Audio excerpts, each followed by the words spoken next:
દાહોદમાં ખાણ ખનીજ વિભાગની કાર્યવાહી સામે ઊભા થયા છે અનેક સવાલો। દેવગઢ બારિયાના નાની મંગોઈ ગામે ગેરકાયદે રેતીનું ખનન થઈ રહ્યું હતું। ગામના લોકોએ જ ગેરકાયદે રેતીનું ખનન કર્યાનો પર્દાફાશ કર્યો છે। રેતી ભરેલા વાહનો અને હિટાચી મશીન સહિતનો મુદ્દામાલ જપ્ત કરવામાં આવ્યો। ખાણ ખનીજ વિભાગ અને પોલીસ પહોંચી હતી ઘટના સ્થળે। ગેરકાયદે ખનન સામે ખનીજ વિભાગે 15 લાખ રૂપિયાનો દંડ ફટકાર્યો છે। ખનીજ વિભાગે 1 કરોડથી વધુનો મુદ્દામાલ જપ્ત કર્યો છે। અનેક રજૂઆત છતાં તંત્ર નક્કર કાર્યવાહી ન કરતું હોવાનો સ્થાનિકોનો આક્ષેપ છે। વર્ષોથી ઉજ્જર નદીના પટમાંથી રેતી ખનન ચાલતું હોવાનો દાવો।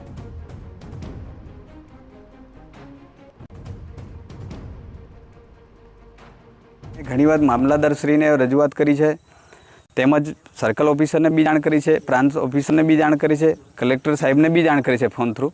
પણ આ લોકો એમને મન ફાવે તેમ છતાં કોઈ પણ તંત્ર આંધળું હોય એમ કોઈ પણ આ રેતી ખનન માફિયા ઉપર કોઈ પણ પ્રકારનું કોઈ કાયદેસરની કાર્યવાહી કે કોઈ પણ પ્રકારનું બંધ કરવામાં આવતું નથી।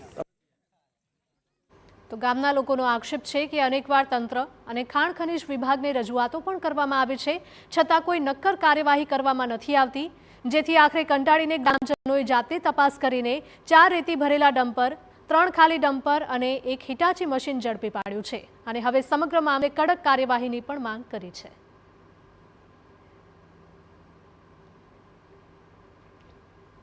ખાસા ટાઈમથી ખનન થઈ રહ્યું છે। વારે ઘડીએ રજૂઆત કરવા અધિકારીઓને ફોનમાં રજૂઆત કરેલ છે, પણ કોઈ એની કાર્યવાહી થતી નથી। બરાબર, આજે ગામ લોકો અહીં સ્મશાને આવ્યા હતા નાની મંગોઈ, તેથી બધા અટકાવી છે ગાડીઓ।